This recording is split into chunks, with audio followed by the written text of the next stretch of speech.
Hola, ¿cómo estamos? Buenas tardes. Pues vamos a iniciar. El día de hoy vamos a ver un tema sumamente interesante. Vamos a repasar algo de fisiología cardiovascular de forma muy rápida porque es muy importante que analicemos o recordemos toda la fisiología cardíaca para entender valvulopatías. ¿Sí? Ahí si algunos de sus compañeros tienen algún problema para entrar, ahí les encargo que los vayan guiando, por favor, ya para dar continuidad a la clase. Entonces, les comentábamos, vamos a ver algo de fisiología cardiovascular para entender valvulopatías. Es muy importante recordar que para el nacional habitualmente lo que preguntan son valvulopatías izquierdas en el adulto. ¿Sí? Las valvulopatías derechas no se preguntan, o a menos que sean cardiopatías estructurales congénitas. Y nada más. Al igual que todas las clases, va a durar 2 horas y vamos iniciando, ¿les parece? Muy bien.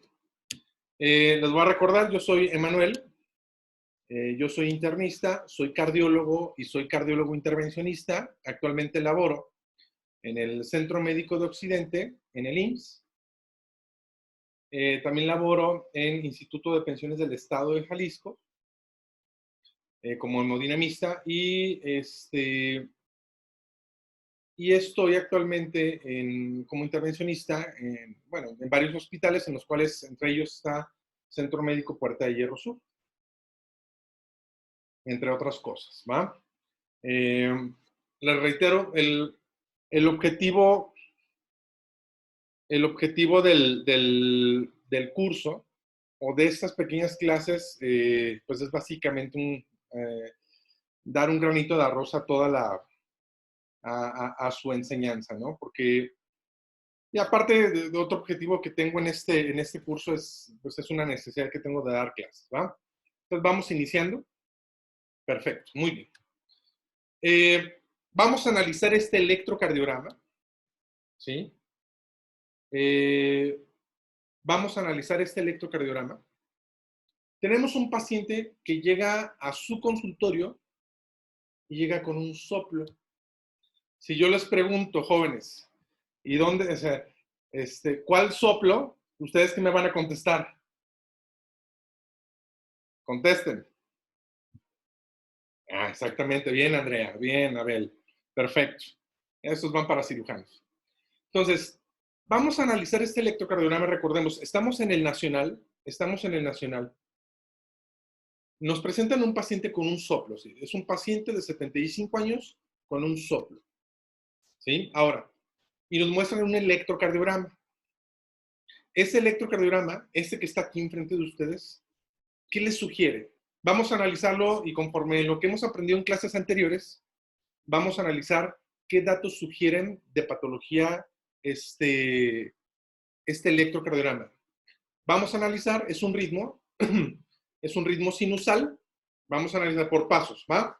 Es un ritmo sinusal, tiene una onda P antes de un complejo QRS, la onda P es positiva en D2, la onda P es negativa en ABR, es un ritmo regular, la frecuencia cardíaca va en 300, 150, 100, una taquicardia sinusal, ¿estamos de acuerdo? Perfecto, ¿sí? Y recuérdense, ritmo, frecuencia, eje eléctrico, D1 está positivo, ABF positivo, ¿eso qué significa? Que el eje eléctrico es normal, perfecto. La masa isodifásica es ABF, eso significa que estamos a 0 grados. Si alguien tiene duda con respecto a cómo sacar el eje eléctrico cardíaco, pues puede ver la clase anterior en YouTube. Pero bueno, vamos a encontrar que ahora sí vamos a hacer un análisis de las ondas del electrocardiograma. Recuerden que la onda P debe de ser simétrica, bonita.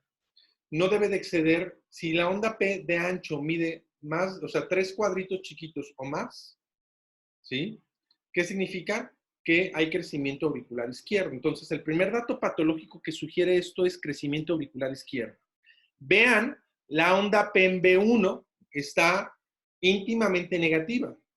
¿Eso qué significa? O es un dato indirecto que nos va a decir que hay crecimiento auricular izquierdo. O sea, el primer dato patológico de este electrocardiograma es crecimiento auricular izquierdo. El intervalo PR, si observas, Kika, ¿sí?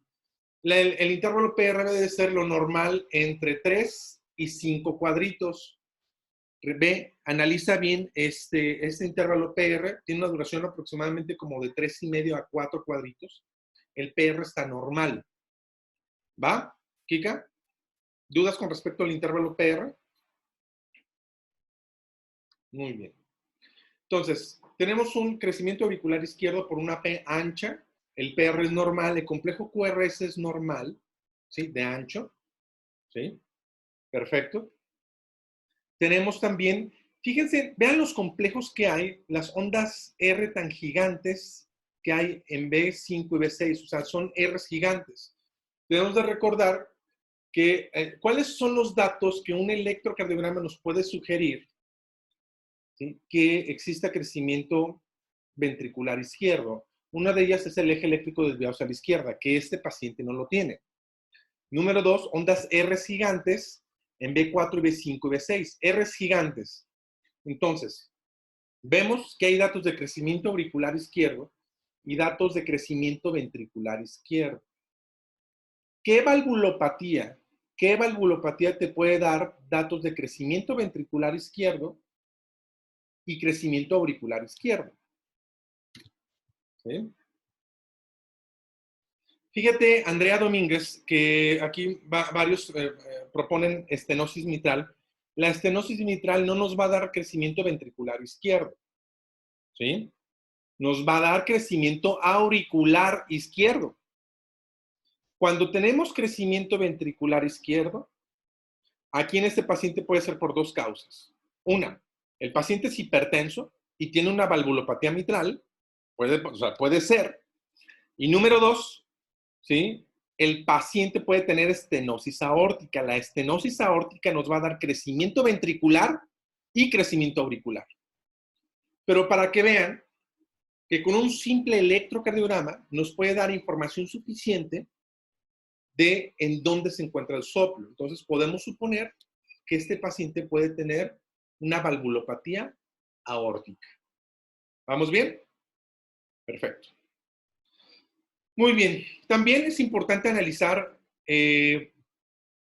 una radiografía. Obviamente, si estamos pensando en una valvulopatía aórtica, pues debemos de tener crecimiento ventricular izquierdo. ¿Va? Vean. Perfecto. Realmente son datos. Si la valvulopatía es mitral, pues preferentemente vamos a tener crecimiento auricular izquierdo, nada más. Si la valvulopatía es mitral muy crónica, vamos a tener crecimiento auricular izquierdo, ¿sí? Crecimiento ventricular derecho y crecimiento auricular derecho también, ¿va? Pero en este caso, en esta radiografía, prácticamente es una valvulopatía aórtica. Perfecto. En este caso, analicemos esta radiografía. O sea, el electrocardiograma nos daba indicios de una valvulopatía aórtica. La anterior radiografía también. En este caso, ¿qué valvulopatía puede tener el paciente con la simple radiografía? O sea, vean, ¿hay crecimiento ventricular izquierdo? No lo hay. Sin embargo, vemos una aurícula derecha prominente. Causas, o sea, ¿qué valvulopatías te puede dar crecimiento auricular derecho? Desde la valvulopatía mitral, la valvulopatía pulmonar y también tricuspidia. ¿Va? Perfecto. El signo de la garrafa, Ángel, acuérdate que se da en el derrame pericárdico, cuando hay un así corazón gigantesco. ¿Va? Perfecto. Muy bien. Todo es muy, muy bien. O sea, debemos de recordar que aquí no tratamos de formar cardiólogos como tal, sino tratar de encontrar respuestas rápidas para que en el momento que estamos enfrente del nacional, podamos tratar de responder lo más rápido posible. ¿Va? Perfecto. La arteria pulmonar sí, evidentemente está ensanchada, está aumentada. ¿Esto qué significa? Si tenemos crecimiento también de los cilios pulmonares, nos puede inducir más que tiene hipertensión pulmonar. Bien, Cristian Ontiveros. Probablemente si es un paciente que tiene o datos de hipertensión pulmonar De hecho, tiene datos de hipertensión venocapilar, o sea, datos de edema de pulmón, más crecimiento de cavidades derechas, pues lo que puede sugerir es una valvulopatía mitral. ¿Vamos bien? Perfecto. Vamos recordando toda la fisiología que vimos en la segunda clase y que es muy importante que analicemos de nuevo. ¿Va? Ciclo cardíaco. Vamos a analizar las ondas de presión. Debemos de recordar que la línea roja representa a la presión aórtica. La línea azul representa a la presión dentro del ventrículo y la línea amarilla representa la presión dentro de la aurícula. Si nosotros ponemos un catéter dentro de una cavidad y la cavidad aumenta su presión, el catéter va a transmitir ese aumento de la presión y lo va a graficar con una deflexión positiva, sube. Si cae la presión, va a caer, evidentemente, la gráfica. Entonces, vamos a recordar diferentes puntos del ciclo cardíaco. Número 1, la presión aórtica, vamos a concentrarnos en la presión aórtica, tiene una presión mínima que se llama presión aórtica diastólica, que aproximadamente es de 80, vean, por favor. Tenemos una presión máxima, que es la presión aórtica sistólica, que es de 120. Entonces, tenemos una presión diastólica y una presión sistólica aórtica. Comparativamente con la presión ventricular, el ventrículo durante la diástole, ¿sí?, es una presión por muy debajo de la presión diastólica aórtica, incluso por debajo de la presión auricular. Esto, evidentemente, es por obviedad. Para que exista circulación de una cavidad a otra, debe de tener una presión mayor para que pueda circular. Debemos recordar que la presión, o más bien el llenado ventricular se da durante la diástole y la circulación debe de ser entre la aurícula al ventrículo. Viene la fase llenado rápido, la fase llenado lento o diástasis, después la patada auricular y ya, ¿va? Entonces, al final de la diástole, jóvenes, se cierra la válvula mitral por aumento de la presión ventricular, empieza a subir la presión ventricular, contracción isovolumétrica, la presión del ventrículo supera la presión de la aorta, se abre la válvula aórtica, viene el periodo de eyección, ¿va? Cae la presión ventricular porque ya el volumen latido, que es de 70 mililitros, recuerde, empieza a disminuir, cae la presión ventricular. En cuanto la presión del ventrículo está por debajo de la presión de la aorta, se cierra la válvula aórtica. ¿Va? Viene la relajación isovolumétrica, que es exactamente en este momento donde se inicia la diástole. Cae la presión del ventrículo por debajo de la presión auricular y se abre la válvula mitral. ¿Vamos bien? Perfecto. Puntos importantes de esto, jóvenes.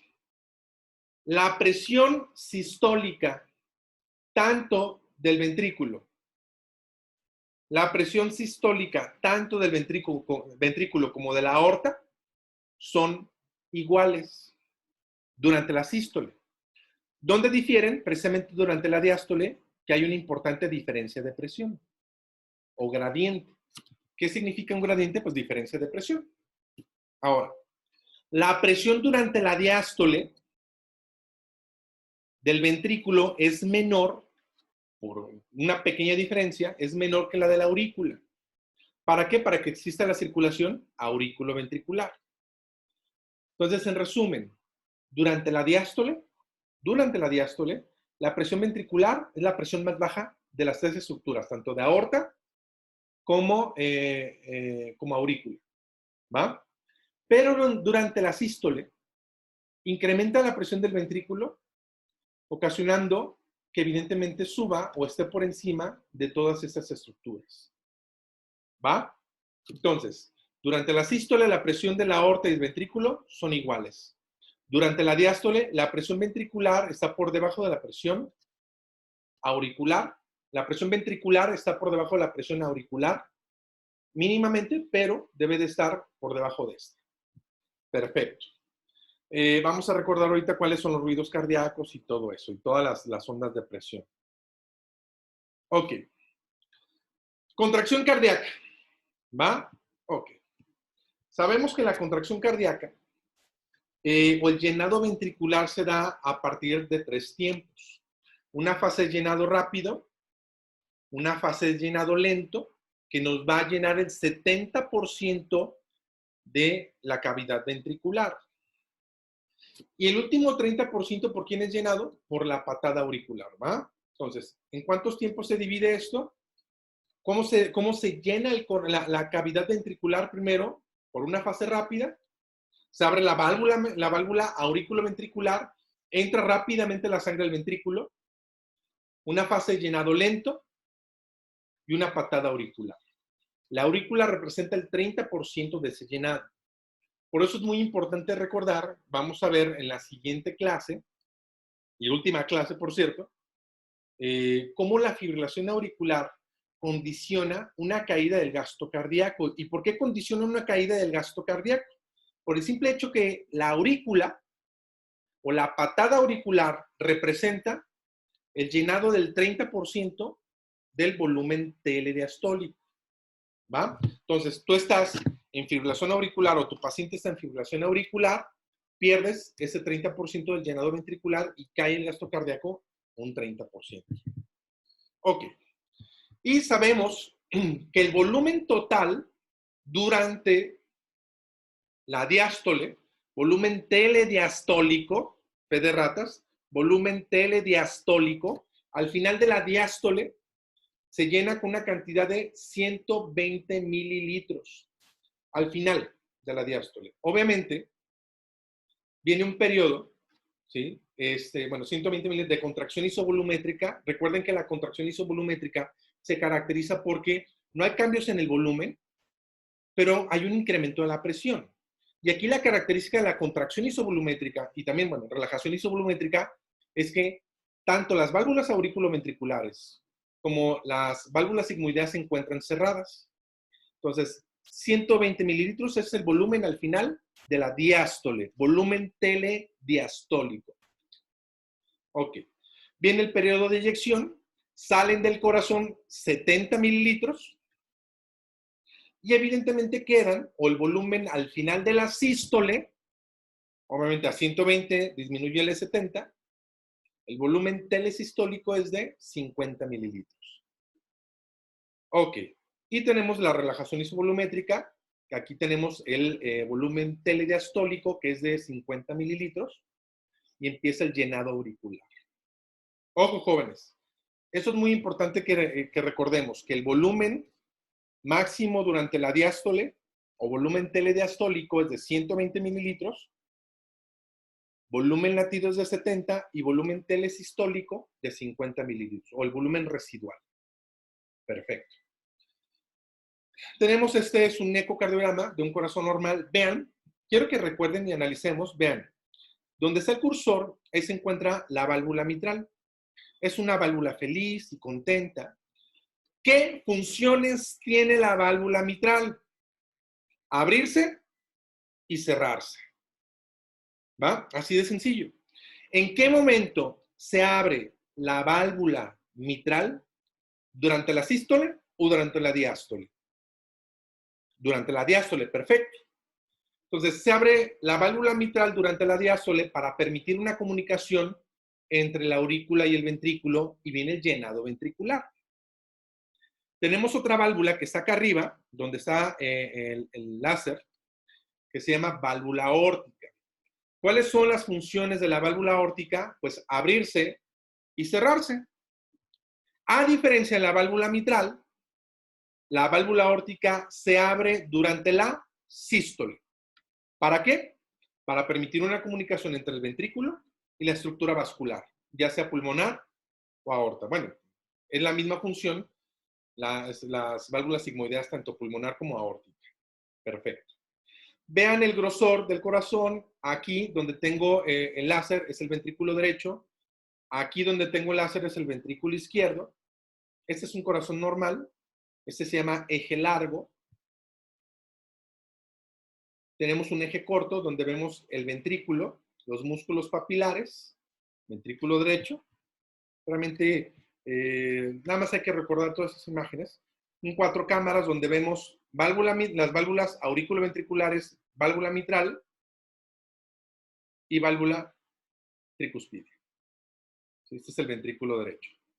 Vean la diferencia del grosor comparado con el ventrículo izquierdo como el derecho. Perfecto. Una cosa fascinante. Y bueno, hay que recordar el gasto cardíaco. La precarga o el llenado ventricular, debemos recordar que el llenado ventricular, que se llama volumen telesistólico, que es de 120 mililitros, va a depender de la precarga. La precarga depende de muchos factores, entre ellos la frecuencia cardíaca, la patada auricular. ¿Qué más? ¿Qué más? Platíquenme. ¿Qué más? Participen, por favor. El volumen del paciente, el retorno venoso y también la distensión ventricular. ¿Va? Todos esos factores dependen para que se llene bien el corazón. Teóricamente, a mayor frecuencia cardíaca, mayor precarga. Teóricamente, a mayor volumen, mayor precarga. Etc, etc. Perfecto. Muy bien. La poscarga, que es toda aquella fuerza que trata de evitar de que salga la sangre del corazón, sobre todo las resistencias vasculares periféricas o también algunas estructuras valvulares, como vamos a ver, van a ocasionar el aumento o la disminución de la poscarga. Y las características de la contracción, existen muchos factores para que exista una contracción adecuada. Por ejemplo, en un paciente con miocardiopatía dilatada, la contracción va a ser deficiente. En un paciente con un infarto agudo del miocardio en la cara anterior, la contracción va a ser deficiente. Entonces, esos 3 factores, tanto precarga, poscarga como contracción, van a condicionar que tengamos un adecuado volumen latido. Recordemos que el volumen latido es la cantidad de sangre que sale del corazón y es de 70 mililitros. Si multiplicamos el volumen latido por la frecuencia cardíaca, nos va a dar el gasto cardíaco. Si multiplicamos el gasto cardíaco por las resistencias vasculares periféricas, nos va a dar presión arterial. Jóvenes, ¿alguien tiene dudas en este momento con este ciclo cardíaco?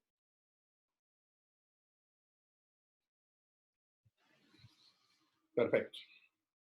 Muy bien. Vamos siguiente. Jóvenes, este es como vemos todas las curvas del corazón, tanto o de las cavidades. Podemos ver aquí esta que representa a la presión ventricular, la presión aórtica, la presión del ventrículo derecho, la presión de las aurículas. Ahorita vamos a analizar todo lo que es A, C y B, ¿va? Perfecto. Entonces, tenemos de recordar que durante la sístole la presión aórtica y ventricular son iguales. Durante la diástole la presión ventricular está por debajo de todas las presiones, pero principalmente está por debajo mínimamente, la diferencia de 2 o 3 o 4 milímetros de mercurio con respecto ventrículo aurícula, ¿va? Y de hecho aquí pueden ver cuáles son las presiones normales del corazón. Perfecto. Muy bien. Eso es lo normal, jóvenes. Fíjense, tenemos por un lado, ¿sí?, la presión de enclavamiento pulmonar, que en realidad lo que vemos aquí es la presión de la aurícula izquierda. Como habitualmente no nos podemos meter los hemodinamistas hasta la aurícula izquierda, a menos que tenga un foramen oval, ¿sí?, a través del sistema venoso. Una forma de medir la presión es meterte hasta el pulmón, hasta el final del pulmón, ¿sí?, de la estructura pulmonar vascular, ¿sí?, enclavar ese catéter y, y medir la presión. Y eso representa la presión de la aurícula izquierda. Entonces, la presión de enclavamiento pulmonar, o PCP, representa a la presión de la aurícula izquierda. Primer pregunta. Yo les dije, ¿cuál es la diferencia entre la presión auricular y la presión ventricular durante la diástole? O sea, ¿es mayor la presión auricular que la ventricular? Sí. Pero, ¿cuánto es la diferencia? ¿Cuánto es la mayor, o sea, presión? Son milímetros de mercurio. Si podemos observar aquí la aurícula izquierda, los valores que nos da, la media es entre 5 y 12, la presión de la aurícula. Y evidentemente la presión del ventrículo izquierdo durante la diástole es entre 5 y 12, pero debe estar por debajo, o sea, la diferencia es mínima. Aquí en este caso, la presión auricular es mucho mayor en la diástole que la presión de la diástole del ventrículo. ¿Va? ¿Qué valvulopatía puede condicionar un aumento de la presión auricular tanto que ocasiona este gradiente, esta diferencia de presión, jóvenes? Pues estamos en el corazón izquierdo.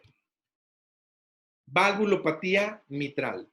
Evidentemente, si tú ves esta diferencia o este gradiente de presión del lado derecho, o sea, comparativamente el ventrículo derecho con la aurícula derecha, pues vamos a estar hablando de valvulopatía tricuspide. ¿Va? Perfecto. Ahorita, con respecto a las presiones, a las ondas de presión, vean, la onda A, vamos a ver en qué, cada una en qué se caracteriza. La onda A representa la contracción auricular, onda C, contracción ventricular, dentro de la aurícula. Después viene el volumen. Vean, ¿sí?, cómo el descenso de la onda B se hace lento, ¿no? El descenso. Habitualmente cuando tenemos una onda B gigantesca con un descenso Y lento, se trata de una estenosis mitral. ¿Va? Ahorita vamos a irnos a esas ondas auriculares, para que no se me desesperen. Diagnóstico, jóvenes. Número 1. ¿Qué les dije con respecto a la presión sistólica entre el ventrículo izquierdo y la aorta?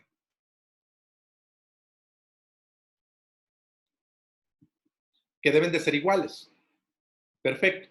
Aquí, si se fijan, la presión del ventrículo está mucho mayor que la presión de la aorta. ¿Estamos de acuerdo? Entonces, ¿qué carácter? Vamos a hacer una analogía, jóvenes. ¿Qué pasa cuando ustedes están estreñidos? Están sentados en el baño y pujan y nada. ¿Qué hacen? Pues crean un gran pujo. ¡Ah! Incrementa la presión sigmoidea para que pueda salir todo lo que hay dentro, ¿no? Esto es una analogía similar dentro del ventrículo izquierdo. Hay una obstrucción a nivel aórtico que se llama estenosis aórtica que va a condicionar un aumento de la presión ventricular para que pueda salir la sangre a través de la estructura valvular que se llama aorta, ocasionando una diferencia de presión, que en realidad la diferencia de presión tenemos que hablar de gradientes. Es decir, un gradiente entre el ventrículo izquierdo y la aorta durante la sístole. Y a esto, jóvenes, se le llama estenosis aórtica. Pero por otro lado, vamos a analizar la onda de la aorta. Vemos que hay una presión sistólica como de 140, vean, pero vean que cae la presión diastólica hasta 40 milímetros de mercurio. O sea, tenemos una presión arterial diferencial muy amplia, muy amplia. Causas principales, la vejez, una aorta en porcelana puede condicionar este comportamiento. 2, insuficiencia aórtica. Entonces, podemos tener aquí unas ondas de presión que pueden ser de una doble lesión valvular aórtica, tanto estenosis como insuficiencia. En la coartación de la aorta, vemos la diferencia de presión, pero aquí en la coartación de la aorta, recuerda que va a haber un gradiente entre la aorta descendente y el callado aórtico. El callado aórtico va a tener una presión aórtica mayor comparativamente o posterior a la coartación, donde va a estar mucho menor. ¿Va, Cristian? De todos modos, Cristian, mira, aquí este artículo es un artículo de la Sociedad de Cardiología de México. Es un artículo donde vienen todas estas imágenes. No es tan nuevo, pero en realidad esto no cambia. Recuérdame, Cristian Ontiveros, de enviárselos al chat este artículo. Es un artículo muy pequeño que nos explica mucho las ondas de presión. Y ahí viene un ejemplo de la coartación de la aorta. Okay.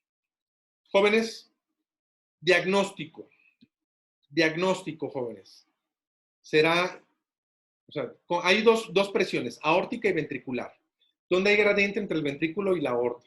Causas de este gradiente, estenosis aórtica. ¿Vamos bien, jóvenes? Perfecto. Bueno, la curva de presión-volumen, ya la vamos a recordar. Nos va a recordar cómo es el comportamiento del volumen con respecto a la apertura o cierre de las estructuras valvulares. Tenemos una apertura de la válvula mitral. Aquellos que no saben inglés, aquí significa válvula mitral. Se abre la válvula mitral, ¿por qué? Porque la presión es mayor a nivel de la aurícula, compartimento con el ventrículo. Esto ocasiona el llenado ventricular hasta 120 mililitros. Se incrementa la presión del ventrículo, se cierra la válvula mitral, se incrementa la presión dentro del ventrículo izquierdo, hasta que supera la presión del ventrículo izquierdo a la presión de la aorta, y esto ocasiona la apertura de la válvula aórtica. Aquellos que no saben inglés, esto significa válvula aórtica, ¿va? Digo, no todos estudiaron en Guadalajara. Y viene el periodo eyectivo, cae la presión por debajo de la presión ventricular por debajo de la aorta y se cierra la válvula aórtica. Y viene la relajación isovolumétrica. ¿Va? Creo que, o sea, esto es un repaso, jóvenes. Esto ya lo tenemos que saber. Pero entendiendo esto, vamos a entender valvulopatías. Ok. Soplos. Vamos a analizar. ¿Les parece? Tenemos ruidos cardíacos. Tenemos un primer ruido cardíaco y un segundo ruido cardíaco. El primer ruido cardíaco, si observamos, hay dos componentes. Uno mitral y uno tricuspide. ¿Va? ¿Y qué significa el primer ruido cardíaco? Es el sonido que se va a ocasionar cuando se cierran las válvulas auriculoventriculares, tanto mitral como tricúspide. ¿Va? Tenemos el primer ruido cardíaco.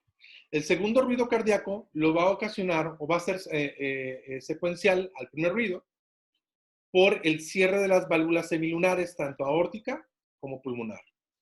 Lop, dop, lop, dop, lop, dop, lop, dop.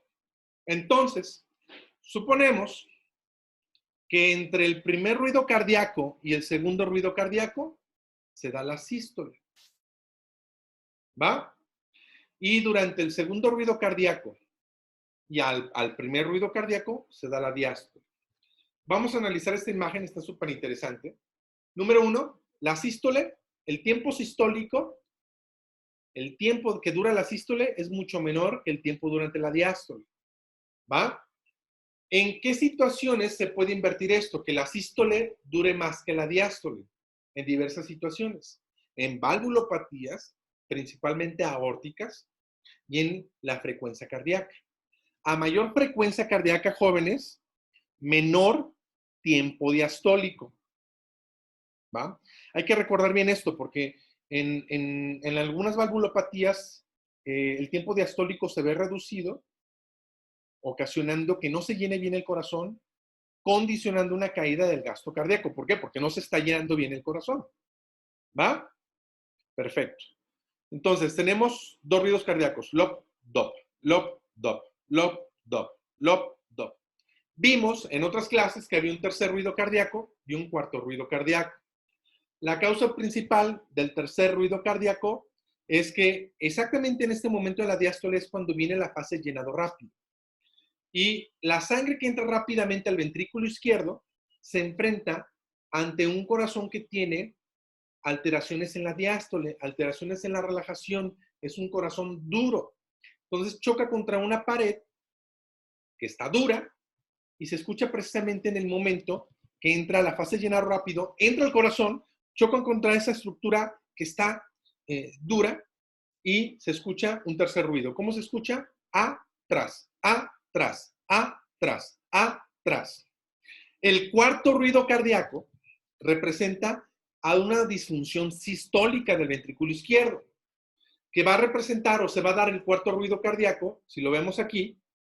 En este momento, de la diástole es cuando se da la patada auricular. Entonces, ¿de qué se trata? Si tenemos una disfunción sistólica del ventrículo izquierdo, va a haber éstasis de la sangre, se va a acumular sangre, primero en el ventrículo izquierdo y posteriormente en la aurícula izquierda. Y evidentemente si estamos en ritmo sinusal. Entonces vamos a tener una sobrecarga auricular izquierda y según Frank Starling nos dice, a mayor distensión, mayor va a ser la contracción. Entonces, lo que representa el cuarto ruido cardíaco es una contracción intensa, sobrehumana, una supercontracción de la aurícula. Y se va a escuchar traste, traste, traste, traste. ¿Va? Ok. Muy bien. Habitualmente el ritmo de galope se caracteriza por ser un R4 o un cuarto ruido. El cuarto ruido nos representa mucho la disfunción sistólica y el tercer ruido nos representa mucho la disfunción diastólica. Tercer ruido, disfunción diastólica. Cuarto ruido, disfunción sistólica. El galope habitualmente se relaciona con el cuarto ruido. ¿Va? Y nos habla de falla cardíaca. Perfecto. No, Cristian, no aparecen juntos. Mira, la siguiente diapositiva está súper interesante. Tú tienes un corazón que late feliz y contento, Cristian, ¿va? Está latiendo por la vida, bla, bla, bla. En eso, el corazón empieza a tener un estado de hipoperfusión tisular, ya sea por cardiopatía isquémica, ya sea por valvulopatía, ya sea por miocardio, o sea, por lo que tú quieras, ¿va? Entonces, el corazón empieza a sufrir, se pone triste el corazón y la primera alteración que hay es metabólica, ¿va? Eso es la cascada de la isquemia, jóvenes. Metabólica. El corazón habitualmente que come ácidos grasos, ¿va? Pero como hay alteraciones en la circulación cardíaca, empieza a cambiar todo eso metabólico, se empieza a acumular ácido láctico porque las vías metabólicas a través en el cual aprovecha el corazón los ácidos grasos, pues está interrumpida por los estados de hipoxia, ¿va?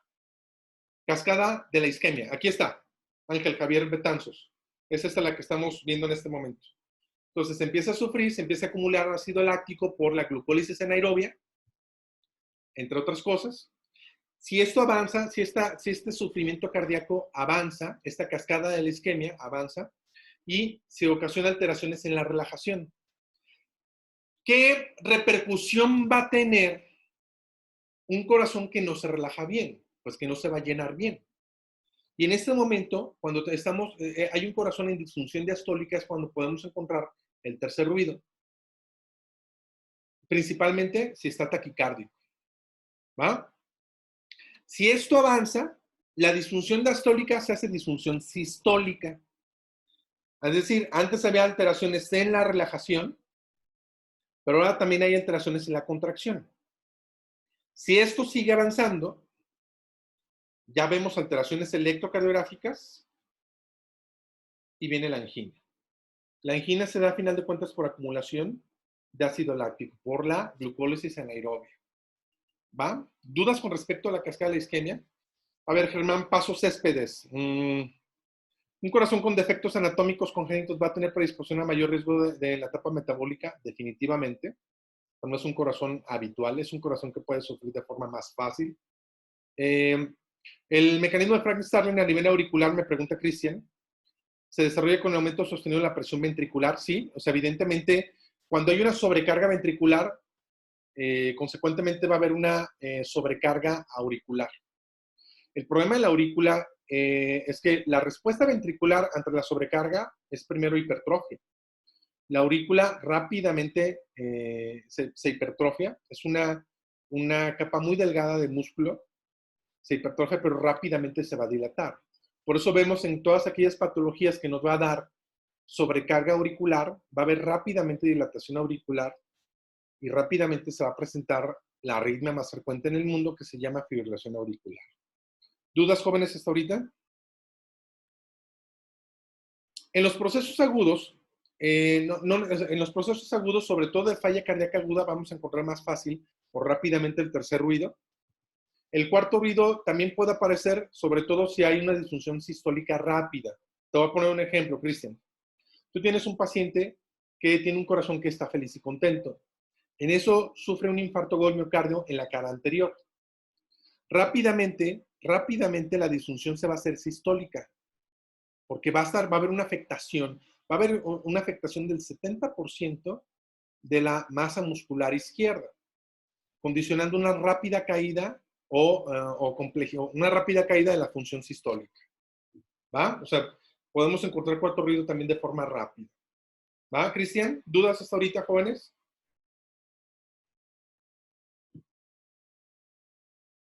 Ok. Sigamos. Contracción auricular. Eso es algo que a mí se me dificultó mucho. Realmente, jóvenes, déjenme platicarles. La verdad es que yo entendí todo esto que les estoy explicando y de la forma en que les estoy explicando, yo lo entendí. Yo creo que hasta como que era R2 o R3 de cardio, o sea, realmente lo entendí. Y lo terminé de entender hasta que fui residente de hemodinamia, hasta que era R8 y R9 de hemodinamia. Entonces, no se preocupen si no lo entienden a la primera. De todos estas clases están guardadas y pueden verlas una y otra vez. Contracción auricular. Resulta que quiero medir la contracción de la aurícula derecha o izquierda. Son las mismas ondas. ¿Va? Entonces, quiero medir las presiones. Meto un catéter a nivel de la aurícula, y veo cómo es el comportamiento de la presión. Evidentemente, la presión auricular o la medición de la presión auricular va a iniciar precisamente en la última fase de la diástole. ¿Qué evento auricular hay en la última fase diastólica? ¿Cuál es el evento auricular que está o que participa en la última fase diastólica? La contracción auricular. Entonces, tenemos la última fase de la diástole, hay un aumento de la presión a nivel de la aurícula y nos va a dar la primera presión o deflexión positiva, que es la onda A. ¿Va? Onda A. ¿Qué significa aurícula? Y que representa el aumento de la presión dentro de la aurícula. ¿Sí? Se contrae la aurícula, aumenta la presión. Se cierra, obviamente aquí empieza la contracción isovolumétrica, empieza a aumentar la presión dentro del ventrículo izquierdo, y este aumento de la presión dentro del ventrículo izquierdo también traduce o se traslada un pequeño aumento de la presión, o sea, este aumento de la presión dentro del ventrículo izquierdo aumenta también, ¿sí? De forma, por una estructura añadida, va a ocasionar el aumento también de la aurícula izquierda, ocasionando la segunda onda positiva, que es el descenso C. ¿Va? Ascenso C, perdón. O sea, presión positiva A, luego C de contracción, luego se empieza a vaciar el ventrículo, se vacía el ventrículo, ¿y qué va a pasar con la presión dentro del ventrículo? Pues cae. Y al igual que hay una caída de la presión ventricular, hay una caída de la presión auricular. Y se llama descenso X, jóvenes. ¿Por qué se llaman así? Lo investigué y no encontré la respuesta. Si alguien tiene la respuesta, ya después me la hace llegar por chat. Bueno, la neta ni lo busqué. Honestamente. ¿Sí? Prometo buscarlo. ¿Sale? Y ya todo viejote, todo cardiólogo, y no sé por qué se llama X. Pero bueno, es lo de menos. La X representa, o el descenso X representa el vaciamiento ventricular. Después se empiezan a llenar los ventrículos de sangre, se llenan los ventrículos, esto va a ocasionar un aumento de la presión dentro de las aurículas, discúlpeme, un aumento de la presión dentro de las aurículas, ocasionando en un ascenso de la presión auricular y la llamamos onda B, que es una onda positiva. ¿Sí? Se abren las válvulas auriculoventriculares, se vacían las aurículas y ocasionando un descenso de la presión dentro de la aurícula y nos da el descenso Y. ¿Vamos bien? Obviamente, o sea, hay que recordar que, por ejemplo, voy a regresarme. Por ejemplo, ¿qué te puede ocasionar? ¿Qué te puede ocasionar ondas A gigantes, prominentes? ¿Sí? O sea, obviamente si tenemos una onda A prominente significa que hay una presión mucho mayor. ¿Qué valvulopatía se puede ocasionar eso? Valvulopatías auriculoventriculares. ¿Va? Perfecto. Muy bien. Ahora, por ejemplo, ¿qué alteraciones te puede ocasionar un aumento de la onda B? O sea, que obviamente si tenemos una onda B prominente, significa que ¿qué? Que hay mucho volumen. O sea, que la sangre que está dentro de la aurícula no se está moviendo. Pues también hay estructuras o alteraciones auriculoventriculares. ¿Y qué te puede ocasionar un descenso Y prolongado? O sea, o sea, más horizontalizado, no como lo estamos viendo aquí. O sea, evidentemente algo que esté condicionando la lentitud del traslado de la sangre entre la aurícula y el ventrículo. Y se llaman valvulopatías auriculoventriculares. ¿Dudas hasta ahorita, jóvenes? ¿Dudas? Está interesante esto, ¿no? O sea, ya estamos entendiendo un poquito las valvulopatías. Entonces, evidentemente, entendiendo la fisiología, vamos a entender la fisiopatología preferentemente. Por ejemplo, ¿sí? ¿Qué valvulopatía te va a ocasionar alteración ventricular y alteración auricular izquierda? Pues aórtica, ¿va? Entonces, perfecto. Me pregunta Elisa, C y X corresponden a sístole. Acuérdate, C representa la contracción isovolumétrica. Voy a regresarme. Ahí está la onda C. Deja regresarme, ahí está. La C, contracción isovolumétrica.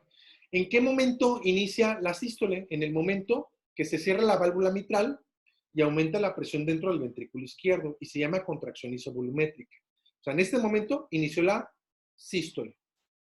Y el descenso X representa, acuérdate, el vaciamiento del ventrículo o el periodo eyectivo, que es cuando tenemos un volumen latido de 70 mililitros, y sí, equivalen a la sístole. ¿Va? Y evidentemente, durante la sístole se están llenando las aurículas. Porque ¿cuál es el evento que representa el inicio? ¿Sí? ¿Cuál es el evento que representa el inicio de la diástole? Pues la relajación isovolumétrica. ¿Va? O sea, durante la sístole se empiezan a llenar las aurículas y terminan de llenarse durante la diástole. ¿Va? Y ya, el evento que representa el llenado ventricular es la apertura de las válvulas auriculoventriculares. Me comenta Ángel, en la C, lo que incrementa la presión es el volumen del ventrículo. Lo que pasa, Ángel, es que al incrementarse la presión dentro del ventrículo, ocasiona que la válvula o la estructura auriculoventricular se abombe, ¿sí? Se abombe, condicionando que un aumento de la presión a nivel auricular. ¿Va? O sea, por eso tenemos una onda C. Perfecto. Ok. Soplos, perfecto. Muy bien. Los soplos jóvenes es un ruido, ¿no? Es un ruido que se da por una turbulencia. Las turbulencias se dan por alteraciones o pérdida del flujo laminar. Del flujo habitual, si una estructura valvular que se abre y se cierra felizmente, ¿sí? De un de repente no se cierra bien o de un de repente no se abre bien, va a crear una turbulencia. Y esa a su vez va a crear vibraciones y las vibraciones van a crear un soplo. ¿Va? Hay muchas causas de soplos. Los síndromes anémicos ocasionan soplos. Las alteraciones vasculares ocasionan soplos. Las alteraciones valvulares ocasionan soplos. Las comunicaciones interauriculares o interventriculares ocasionan soplos, etcétera, etcétera. Incluso la taquicardia puede funcionar o formar un soplo. ¿Va? Pero aquí prácticamente la turbulencia va a estar hecha por enfermedades valvulares. Muy bien. Tenemos varios puntos de auscultación valvular. ¿Sí? Tenemos el aórtico. ¿Qué significa esto? Y esto ya lo sabemos, jóvenes. Si yo escucho más el soplo en el punto aórtico o en el punto pulmonar, pues va a representar ahí el soplo. Si lo escucho más fuerte a nivel de la aorta o del punto aórtico, pues el soplo es aórtico. Si lo escucho más en el pulmonar, el soplo es pulmonar. Si lo escucho más en el accesorio aórtico, pues va a ser aórtico. Si lo escucho en el punto tricuspidio, pues va a ser ahí. Y en el punto mitral, que va a ser ahí. Recuerden, todos estos puntos son importantes. Obviamente hay soplos bajos, ¿sí? La estrella le está tapando la areola al paciente. No, la estrella es el accesorio aórtico, David. ¿Va? Perfecto. Muy bien. ¿Ya? Ok. Estamos en una contracción isovolumétrica.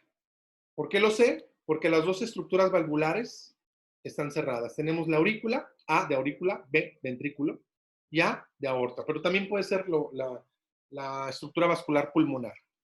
¿Va? Perfecto. Estamos en una contracción o relajación isovolumétrica.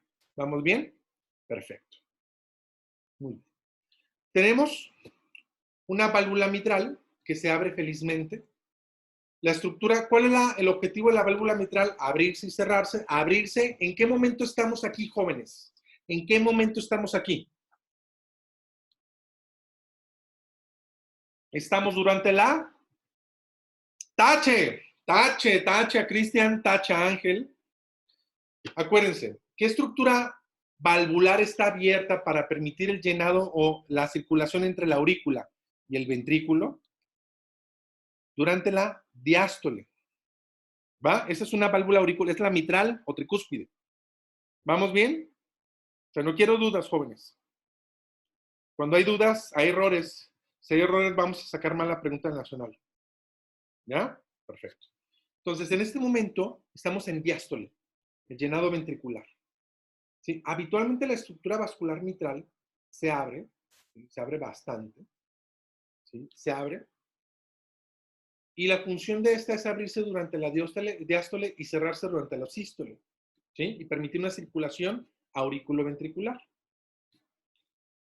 Tenemos aquí una estructura. Ahora, la válvula mitral no se abre tanto, ¿sí? No se abre tanto. Entonces, ¿eso qué significa? Si una válvula que su función es abrirse y cerrarse, y no se abre tanto, a esa cuando una válvula no se abre tanto se le llama estenosis, ¿vale? Estenosis. Entonces estamos ante una estenosis mitral. Perfecto. Entonces, la estenosis mitral, jóvenes, ¿sí? Se caracteriza porque precisamente cuando circula la sangre entre la aurícula y el ventrículo, ante una estructura vascular que no se abre bien, va a crear cierta turbulencia. ¿Y qué dijimos que ocasiona un soplo? O sea, ¿cuál es la razón del soplo? O sea, es una turbulencia que crea vibraciones y se va a escuchar. Mi pregunta es, ¿en qué momento estamos aquí? ¿En sístole o en diástole?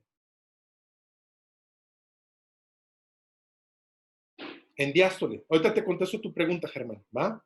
Estamos en diástole. Entonces, si escuchamos una turbulencia o un soplo durante la diástole en el foco mitral, estamos hablando de una estenosis. ¿Vamos bien? Ahora, cuando no se cierra bien, vamos a ver, bueno, sabemos que cuando no se cierra bien, o en este caso que estamos en sístole porque hay una apertura a la válvula aórtica, pero no se cierra bien la válvula mitral, a eso se le llama insuficiencia. ¿Sí? O sea, durante la sístole, la válvula mitral debe estar cerrada para evitar la comunicación entre el ventrículo y la aurícula, ¿va? ¿Qué va a pasar si no se cierra bien? Pues va a regresarse cierto volumen hacia la aurícula, creando también una turbulencia, ¿sí? Y aquí en este momento, en el caso de la insuficiencia mitral, vamos a escuchar un soplo en sístole y es un soplo de insuficiencia. ¿Vamos bien, jóvenes? Entonces, recordamos, un soplo en sístole, en diástole, en el foco mitral, es de estenosis. Un soplo en diástole, en sístole, perdón, en el foco mitral es de insuficiencia. Perfecto. O sea, de hecho, la válvula mitral se tiene que abrir entre 4 y 6 centímetros y se considera que hay una estenosis severa, ¿sí? Cuando la apertura es menor de 1,5 centímetros. Vamos a ver eso. Me pregunta Ángel, ¿se tiene que estar evaluando con el pulsón del paciente? Pues Pues no necesariamente, o sea, debes tener en cuenta, por ejemplo, cómo se va a escuchar. Recuerda cómo se escuchan los soplos, ¿sí? Perdón, los ruidos cardíacos. Lop, dop, lop, dop. Primer ruido, segundo ruido. Primer ruido, segundo ruido. Lop, dop, lop, dop, lop, dop, lop, dop. Si tú escuchas un soplo en diástole, ¿sí? Sobre todo grave, ¿sí? Lop, lop, lop, lop, lop. Es un soplo diastólico grave, ¿va? Eyectivo. Es un soplo de estenosis. Sin embargo, por ejemplo, los soplos de insuficiencia son aspirativos, y en el caso de la insuficiencia mitral va a ser en sístole, va a ser en dop, dop, dop. Normalmente se escuchan los ruidos lop, dop, lop, dop. En el caso de insuficiencia mitral, dop, dop, dop. ¿Va? ¿Vamos bien, jóvenes? Ok. Sigamos. Tenemos, en este caso, que la apertura de la válvula aórtica, recuerden, al igual que la válvula mitral, la válvula aórtica tiene la función de abrirse y cerrarse. ¿En qué momento se tiene que abrir la válvula aórtica, jóvenes? ¿En qué momento se abre la válvula aórtica durante la sístole? En este caso, la válvula aórtica, bueno, cuando es feliz y contenta, la válvula aórtica se abre de 3 a 4 centímetros. ¿Sale? Pero en este caso no se abre bien, a eso se le llama estenosis aórtica. Y en el caso de la estenosis aórtica se va a escuchar, fíjense, un soplo en sístole. ¿Por qué? Porque precisamente en ese momento, en el momento que sale la sangre del ventrículo a la aorta, ¿sí? Se va a escuchar la vibración, va a haber la turbulencia. Y va a ser un soplo eyectivo, un soplo rugoso, un soplo grave, ¿sí? ¿Sí? Dop, dop, dop. Obviamente este soplo lo vamos a escuchar en el foco aórtico y la característica de este soplo es que va a escucharse también en el cuello. Y cuando está muy grave, vamos a tener el fenómeno de Galabardán, que se va a escuchar en el ápex, jóvenes. Vamos a analizar todos estos soplos. No, no crean que estamos dando esto. Gracias, Cristian, por tus comentarios. Perfecto. Y tenemos también otra estructura, o sea, la misma aorta, la válvula aórtica que no se cierra bien, la válvula aórtica tiene que estar cerrada durante la diástole. Hay un reflujo de la sangre al final de la sístole y va a ocasionar que se regrese la sangre hacia el ventrículo. Y va a ser un soplo aspirativo, pero va a ser un soplo diastólico. Lop, lop, lop. Los soplos agudos son de insuficiencia, los soplos graves son de estenosis. Cuando ustedes, si ustedes llegan a escuchar o leer en el examen que se trata de un soplo eyectivo, los soplos eyectivos son de estenosis, jóvenes. Entonces, con el simple hecho de leer la pregunta del nacional, se trata de un soplo eyectivo, ya dicen, es estenosis. Un soplo eyectivo que se escucha a nivel de la aorta, o a nivel del foco aórtico, es una estenosis aórtica. Si se escucha a nivel mitral, ese soplo eyectivo, a nivel o sea, es una estenosis mitral. Ok, Karen, vamos a analizar los soplos de cada uno de las valvulopatías, ¿va? Para explicarte cada uno, porque tengo gráficas con respecto a las características de los soplos. Pero bueno, a final de cuentas, esta gráfica, jóvenes, o esta gráfica que aquí nos va a mostrar, pues la gran ventaja de esta tabla, que está en todos los libros, cómo podemos clasificar bien los soplos, ¿no? Si escuchamos un soplo en el foco mitral en sístole, es de insuficiencia, un soplo mitral en diástole es de estenosis, ¿va? Perfecto. Entonces, Karen, tu pregunta de estenosis aórtica, te la voy a contestar más adelante. El soplo de estenosis aórtica se ausculta en el cuello y de gravedad en la punta del corazón. ¿Va? Perfecto. Muy bien. Entonces vamos a analizar. Perfecto, vamos en tiempo. Calculé una hora para esto. ¿Dudas hasta ahorita? Bueno, te voy a contestar de una vez, Karen, para aprovechar el tiempo. El soplo de estenosis aórtica jamás va a ser holosistólico. ¿Sí? Jamás va a ser holosistólico. Va a ser mesosistólico, o sea, a la mitad de la sístole, en etapas tempranas, y va a ser mesotelesistólico, o sea, en medio o al final de la sístole, en ya valvulopatías de estenosis aórtica más avanzadas. ¿Va? Entonces vamos a revisar algunas generalidades de valvulopatías. La verdad es que habitualmente las clases las hago un día antes. La verdad es que esta la terminé hace 1 hora y media o menos. Pero están muy gráficas porque realmente me tardé bajando muchos videos. Métanse a esa página xvideos.com. Está buenísima. Ahí salgo yo, cardiólogo violado por lancheros acapulqueños. Ahí estoy en mi página. ¿Va? Entonces, valvulopatías, generalidades. Perfecto. Ok.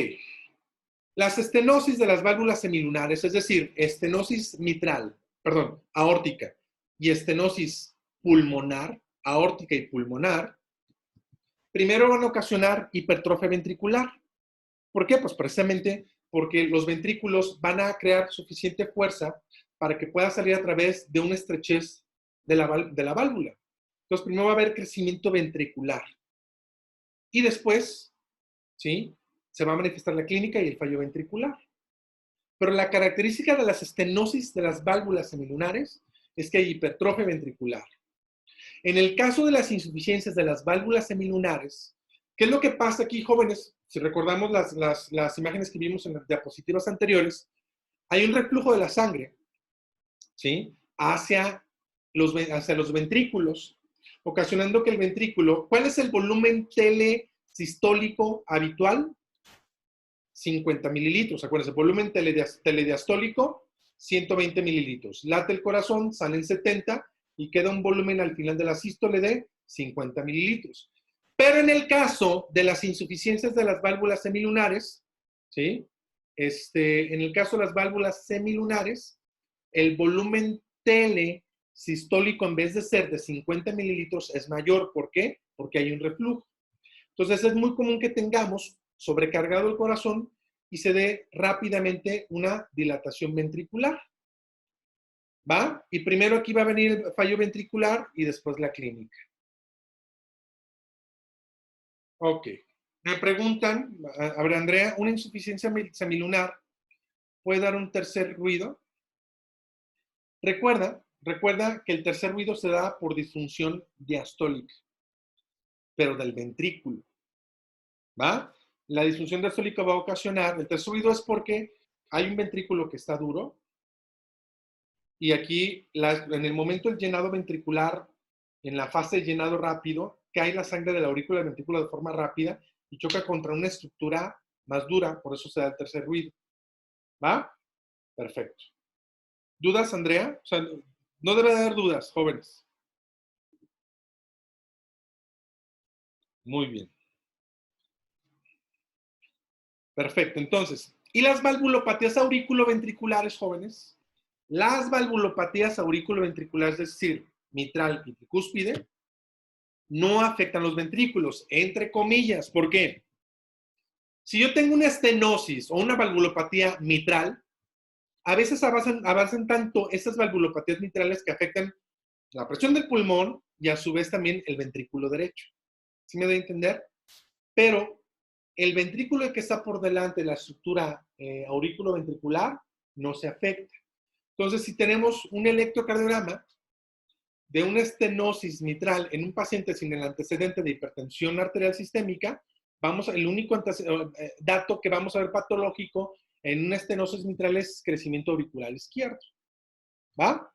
Perfecto. Y bueno, y obviamente los datos clínicos de un paciente con valvulopatía auriculoventricular es congestión. Si es valvulopatía auriculoventricular, es tricuspidia, pues vamos a tener edema.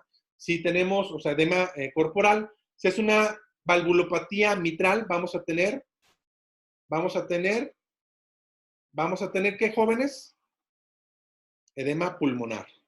Perfecto. Muy bien. Fascinante, estenosis mitral. Tenemos una válvula que se abre felizmente. ¿Cuál es la causa principal? La causa principal de estenosis mitral, jóvenes. ¿Cuál es la causa principal de la estenosis mitral? La causa principal es fiebre reumática, ¿va? Causa principal, fiebre reumática, aunque en la actualidad, bueno, según los libros, va desapareciendo esta. La verdad es que los que nos dedicamos a esto, pues lo vemos todavía presente. Entonces, la causa principal de valvulopatía mitral es fiebre reumática. También puede ser degenerativa por la presencia de mixomas o algunas otras enfermedades, ¿va? Perfecto. Habitualmente, las infecciones por estreptococo nos va a dar fiebre reumática. Hay ciertos criterios de fiebre reumática, ciertos tratamientos que les recomiendo repasar, jóvenes. Pues en todos los cursos que ustedes están, hay clases que hablan completas de fiebre reumática.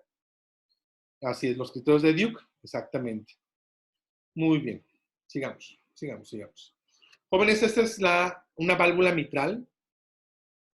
Vean cómo está una boca como de pescado, una boca de negro, ¿sí? Esa es una estructura, hay un engrosamiento de las valvas mitrales. Obviamente, la estenosis mitral, ¿qué significa? Que es una válvula que no se va a abrir lo suficiente. ¿Va? Vean qué interesante es. Vamos a recordar, esta es la válvula mitral, válvula aórtica, ventrículo izquierdo, ventrículo derecho. Vean, cómo la apertura a la válvula mitral es insuficiente. Vamos a trasladarlo aquí con la fisiología, jóvenes. A ver, y ahorita vamos a irnos más adelante para analizar toda la fisiología de esto.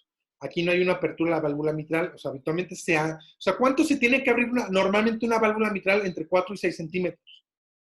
¿Cuándo se considera grave? Cuando esta apertura es menor de 1.5 centímetros. ¿Y esto qué va a ocasionar? Esta pobre apertura de la válvula mitral. Obviamente va a haber un gradiente entre la aurícula y el ventrículo izquierdo. Va a incrementarse la presión dentro, ¿sí? Dentro de la aurícula izquierda. Se incrementa la presión. El incremento de la presión, a ver, ¿qué nos va a ocasionar? Un aumento de la presión intraauricular. Nos va a crear en las ondas de presión auricular, ¿sí? Un incremento de la onda A, de la onda B, una disminución, un declive más horizontalizado del descenso Y. Se incrementa la presión de la aurícula. Esto ocasiona rápidamente una dilatación de la aurícula izquierda. Esto ocasiona una éstasis de la sangre. Por eso son muy trombogénicas estas valvulopatías. Vamos a tener embolismo. Por eso se anticoagulan esos pacientes. Todavía con respecto a la anticoagulación, jóvenes, todavía hay que utilizar los anticoagulantes inhibidores de la vitamina K, 2, 7, 9 y 10. Acenocumarina o warfarina. Aunque hay estudios que ya sugieren utilizar algunos nuevos anticoagulantes, como el mejor anticoagulante que hay, que se llama Xarelto, pero para efectos del nacional, warfarina y acenocumarina. Obviamente la dilatación de la aurícula izquierda nos va a crear la arritmia más frecuente en el mundo, que se llama fibrilación auricular. También el incremento de la presión auricular nos va a dar congestión pulmonar, hipertensión pulmonar, ocasionando a su vez hipertrofia del ventrículo derecho. ¿Me escuchan todos, jóvenes? ¿Sí? Ok. Germán, creo que es un problema. Hay que ponerle 20 pesos más en el Oxxo, ¿va? Perfecto. De todos modos, acuérdense que estas clases las subo, entonces por si hay dudas, pues ya, ¿sale? Entonces, va a ocasionar hipertrofia del ventrículo derecho y falla cardíaca derecha. Obviamente, en un inicio la valvulopatía de estenosis mitral no nos va a ocasionar enfermedad del ventrículo derecho. Y obviamente, el hecho de que no exista una adecuada comunicación entre la aurícula y el ventrículo va a ocasionar que el llenado del ventrículo izquierdo se disminuya. Es decir, el volumen se afecta, el volumen telediastólico, que normalmente es de 120 mililitros, se ve disminuido. ¿Y esto en qué va a afectar, jóvenes? Va a afectar en el gasto cardíaco. ¿Por qué? Porque hay una caída del volumen latido, que si tú multiplicas el volumen latido por la frecuencia cardíaca, te va a dar el gasto cardíaco. Esa es la fisiopatología. Súper interesante. Perfecto. Muy bien, obviamente hay que pedirle una placa de tórax. Vean, aquí os voy a poner, normalmente así vemos el corazón. Vean las estructuras de cada parte del corazón donde se ve.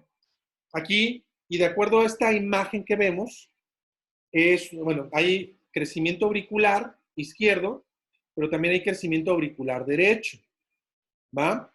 ¿Y eso qué nos implica? Puede ser, es una valvulopatía mitral, pero con mayor cronicidad, porque hay afectación tanto del lado izquierdo como del lado derecho. ¿Bien? ¿Vamos bien, jóvenes? Perfecto. Muy bien. Obviamente, estos pacientes son pacientes que frecuentemente hacen congestión pulmonar, sobre todo si los eventos, si yo tengo estenosis mitral, el evento que me va a agudizar mi falla cardíaca por estenosis mitral habitualmente es la fibrilación auricular con respuesta ventricular rápida. Son pacientes con múltiples endocarditis, pacientes con tromboembolismos frecuentes, hay que anticoagularlo. Y podemos tener también algunos otros datos o compresiones o algunos signos, como el signo de Orter, que es disfagia o disfonía, porque la aurícula izquierda llega a crecer tanto que puede afectar el esófago, entre otras estructuras gástricas. ¿Va? Perfecto. Obviamente, a ver, jóvenes, examen, díganme diagnósticos. Primer diagnóstico, así rápido, tienen 15 segundos para diagnosticarme rápido. ¿Ah? ¿Hay crecimiento ventricular izquierdo? ¿Hay crecimiento ventricular izquierdo, sí o no? No. ¿Hay crecimiento auricular izquierdo? Sí. ¿Va? ¿No? Sí. A ver, bueno, sí. ¿Hay taquicardia? Perfecto. Entonces, habitualmente este es un paciente, el electrocardiograma de un paciente con estenosis mitral lo vamos a encontrar con una frecuencia cardíaca rápida, pero con crecimiento auricular izquierdo, jóvenes. ¿Va? Izquierdo. Muy bien. A ver, pregunta. Díganme el eje eléctrico de este paciente. Exacto, no izquierda y derecha. Díganme el eje eléctrico exacto. Vamos a ver si aprendimos de la clase pasada.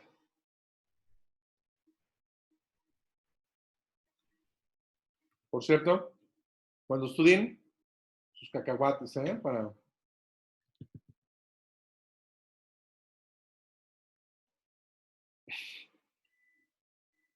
Perfecto, más 60 grados. Bien.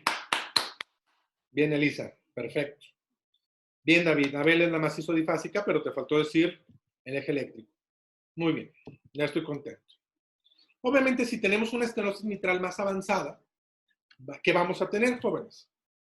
Si tú tienes un paciente con estenosis mitral y ves este electrocardiograma, que es una fibrilación auricular, ¿sí? Entonces, ¿qué significa? Que hay mayor alteración en la anatomía de la aurícula izquierda, hay mucha enfermedad auricular izquierda, ¿y cómo se manifiesta? Pues a través de fibrilación auricular. Perfecto. Los soplos de la fibrilación auricular es algo sumamente interesante. Perdón, de la estenosis mitral. El soplo de la estenosis mitral. Fíjense, el soplo de la estenosis mitral es un soplo que se va a dar en diástole, jóvenes. ¿Sí? Vamos, ubiquen un poquito todo este proceso. Tenemos una válvula que no se abre bien. La causa principal, fibrosis. Fibrosis o cicatrización por fiebre reumática. No se abre bien. Entonces, vamos a tener un chasquido de apertura. ¿Por qué? Porque la válvula tarda en abrirse. ¿En qué momento se abre la válvula mitral? En diástole. Y vamos a tener un soplo mesotelediastólico. ¿Sí? Lop, lop, lop. ¿Va? Pero fíjense bien en los componentes, o sea, del primer ruido y del segundo ruido. Debemos de recordar quién nos da el primer ruido cardíaco. El cierre de las válvulas auriculoventriculares. Si avanza esta enfermedad, jóvenes, si avanza la enfermedad de la estenosis mitral, vean cómo hay disminución del componente mitral, jóvenes. Vean, ¿por qué hay una disminución del primer ruido cardíaco? ¿Por qué se escucha menos? ¿Quién te va a dar el primer ruido cardíaco? Pues el cierre de las válvulas auriculoventriculares. Pero si tenemos una estenosis mitral avanzada, la válvula o la movilidad de la válvula va a disminuir, ocasionando que obviamente la disminución del cierre o va a ser un cierre con más lentitud, condicionando una disminución del primer ruido cardíaco. ¿Va? Disminución del primer ruido cardíaco. Entonces, y vamos a tener ahora sí un soplo holodiastólico. Fases tardías, fases tempranas. Entonces, ustedes, o sea, ¿cuál es la característica del soplo de estenosis mitral? Es un soplo eyectivo que en fases tempranas va a haber un primer ruido cardíaco normal. El soplo va a ser, ¿sí?, mesotelediastólico con un chasquido de apertura. El chasquido de apertura es porque es una estructura dura que se va a abrir y cuando se abra se va a escuchar. Cuando avanza esta enfermedad vamos a tener una disminución del primer ruido cardíaco y un soplo se va a convertir en un soplo holodiastólico. ¿Sí? Lop, lop, lop. ¿Sí? ¿Va? ¿Dudas, jóvenes, con respecto al soplo de estenosis mitral? Habitualmente cuando tenemos disminución del primer ruido cardíaco, ¿sí? Habitualmente esto es la gran característica del paciente, está en fibrilación auricular. Perfecto. Jóvenes, a ver, ya sabemos diagnosticar estenosis mitral a todos los pacientes con valvulopatía. Si tú tienes un paciente que tiene un soplo, le pides eco. Eco. ¿Sí? Oye, que resonancia, que la tomografía, bla, bla. No, eco. Eco, jóvenes. Punto número 1, jóvenes. Si tú tienes un paciente con estenosis mitral, ¿cuánto se abre la válvula normalmente? La válvula mitral o tricúspide, bueno, vamos a enfocarnos a lo mitral, de 4 a 6 centímetros. Si tú tienes una disminución de la apertura de la válvula mitral por menor de 1.5 y tienes, y tienes síntomas, ¿va? Y no es candidato para meterlo a un cateterismo y abrirle a través de un balón, ¿sí? Con misurotomía mitral percutánea, no es candidato, pues lo mandas a cirugía, jóvenes. Un paciente con un área valvular menor de 1.5 mitral con síntomas, ¿va? Se va a cirugía. Los pacientes que no tienen síntomas, jóvenes, y tienen un área valvular, mitral, menor de 1.5 centímetros, hay que retarlos, jóvenes, a una prueba de esfuerzo.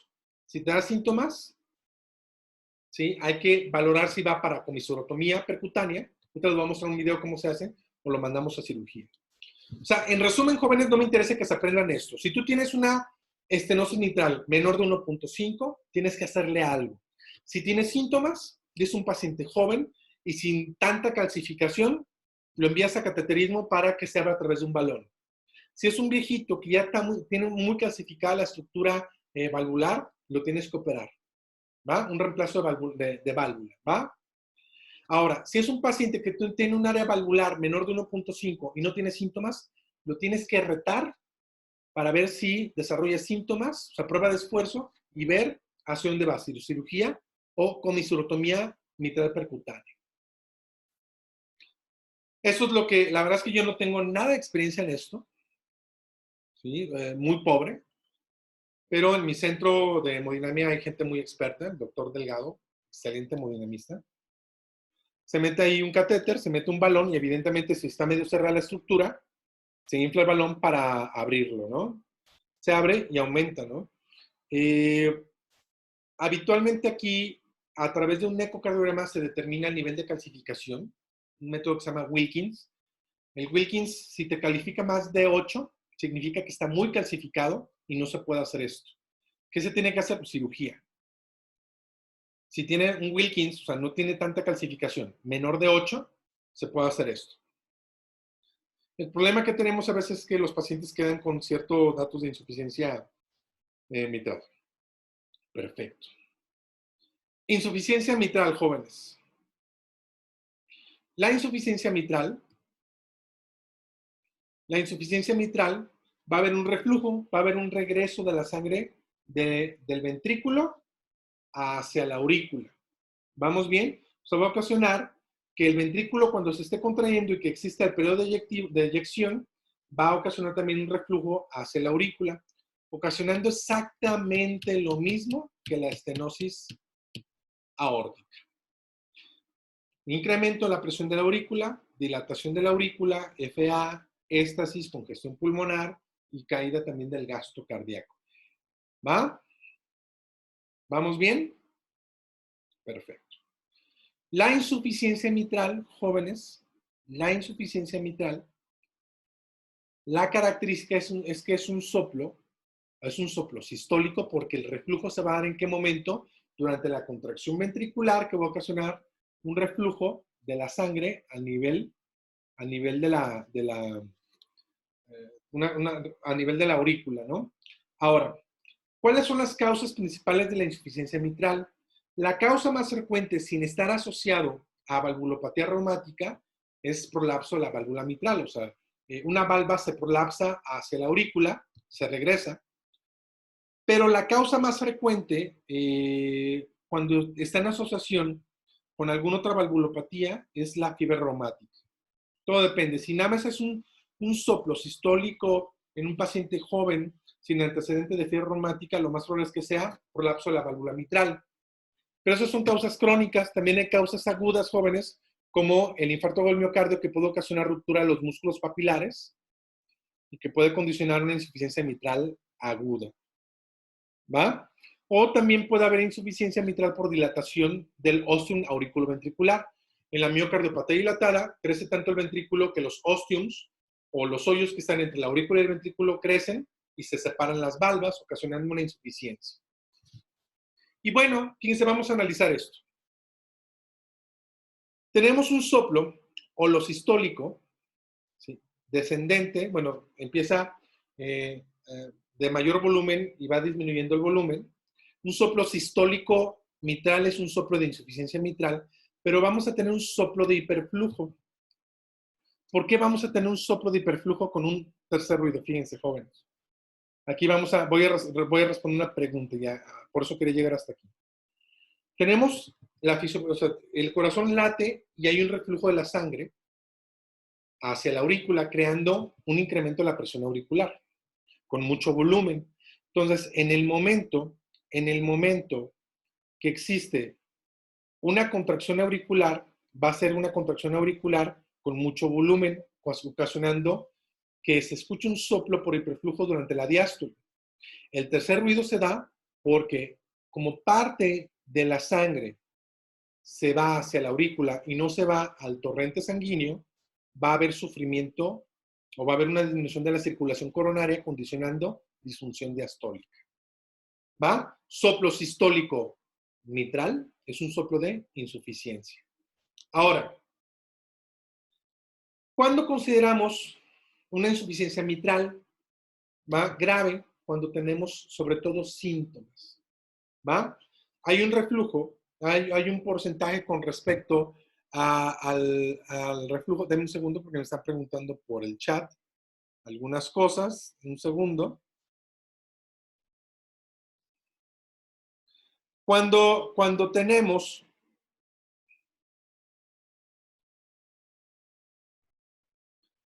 ok. Cuando tenemos un reflujo, o sea, tenemos cierta cantidad de sangre dentro del ventrículo izquierdo, habitualmente 120 mililitros. Y si hay un reflujo de la sangre del ventrículo hacia la aurícula de más del 50%, se considera que es una insuficiencia mitral severa. ¿Va? Obviamente, los más crónicos toleran más los síntomas. Pero aquí lo más importante es determinar si tu paciente tiene una insuficiencia mitral severa, tiene síntomas y tiene una FEBI mayor de 30, hay que operarlo, jóvenes. ¿Va? Si tiene una FEBI menor de 30, ¿sí?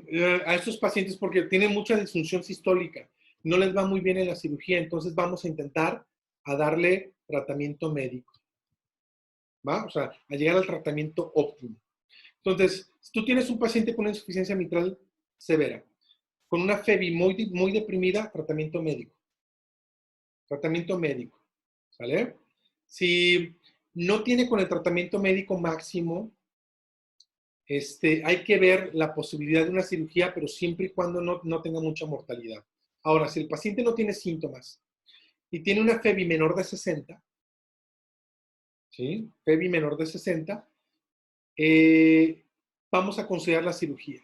Si tiene una excelente función o contracción cardíaca, ¿sí? Vamos a tomar en cuenta otros aspectos como la presión pulmonar. Si es mayor de 50, hay que operarlo. ¿Sí? Si no tiene alteraciones en la presión pulmonar, tiene una excelente función cardíaca, hay que ver cuáles son los factores de riesgo que tenemos que tomar en cuenta. Diabetes, hipertensión, bla, bla, bla, los mismos factores que siempre. Si tienen muchos factores de riesgo cardiovascular, hay que operar. Entonces, ¿cuándo vas a mandar a operar a un paciente con una insuficiencia mitral severa? Sobre todo si tiene síntomas y con una FEBI entre 30 y 60. Si tiene una FEBI excelente, hay que esperar y hay que tomar en cuenta la presión pulmonar. Si es mayor de 50, quiere decir que hay repercusiones pulmonares y que lo tenemos que operar. ¿Dudas? Perfecto.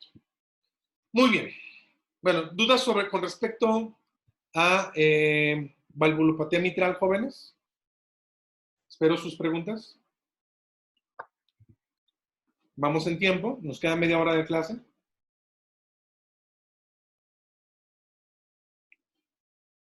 ¿Dudas, jóvenes? Bueno, si hay dudas ya saben dónde me pueden encontrar, ¿va? La válvula aórtica es una válvula feliz y contenta que tiene 3 valvas. 1, 2, 3. Sabe feliz y contenta. Y vamos a encontrar que la valvulopatía aórtica se da, pues básicamente, por diversas causas. Si ven aquí abajo, tenemos una válvula anatómicamente diferente. O sea, son 3 valvas. Aquí abajo tenemos una válvula bicúspide. Dame un segundo. Una válvula bicúspide, que es una de las causas de la valvulopatía aórtica, sobre todo estenosis aórtica. Una válvula bicúspide, o sea, no son 3 valvas, sino 2, ocasionando un engrosamiento por las alteraciones en el flujo laminar que hay habitualmente entre ventrículo izquierdo y aorta. O tenemos la estenosis aórtica senil o idiopática, que por el simple hecho de estar viejitos empiezan a engrosar las valvas, ocasionando la fusión de estas y por ende el cierre. Perfecto. Muy bien. Sigamos. Habitualmente aquí son las válvulas aórticas cuando no se cierra bien, o sea, ven, nunca hay un cierre total de esas 3 valvas, o cuando no se abre bien las valvas, perdón. Estenosis aórtica, para aquellos que no saben inglés, insuficiencia aórtica o regurgitación aórtica. Perfecto. La estenosis aórtica, jóvenes, la causa principal es la senilodegenerativa. Se considera que la apertura de la válvula aórtica normal es de 3 a 4 centímetros y se considera que es de grave o hay un cierre o una estenosis aórtica severa cuando la apertura es menor de 1 centímetro. ¿Va? Hay otras alteraciones, o sea, hay estenosis valvulares o de las válvulas aórticas seniles, reumáticas o congénitas. Las congénitas habitualmente son válvulas bicúspides o unicúspides y las estenosis aórticas de origen reumático siempre tienen que ir acompañado por valvulopatía mitral, jóvenes. Existe la valvulopatía aórtica aislada, la valvulopatía reumática aórtica aislada, no. ¿Va? Si tú sospechas que es una estenosis aórtica de origen reumático, forzosamente tiene que haber valvulopatía mitral. Aquí tenemos una apertura excelente de la válvula mitral, pero vean la apertura pobre que hay a nivel aórtico. Vean el crecimiento del ventrículo. Obviamente aquí sí hay afectación a nivel ventricular. Hay hipertrofia ventricular. Esta tenemos una resonancia. El objetivo de esta imagen es para que, este es el ventrículo izquierdo, jóvenes. Es una hipertrofia concéntrica, bien, David. Vean, aquí se ve el flujo, cómo sale un flujo eyectivo. Es un soplo sistólico eyectivo, mesotelesistólico. Y vean, el flujo, una característica es que afecta mucho la estructura aórtica, la dilata. ¿Por qué? Porque es un flujo que se eyecta y choca contra la pared aórtica. Vean, súper padrísima esta imagen. Y bueno, fe de ratas, jóvenes.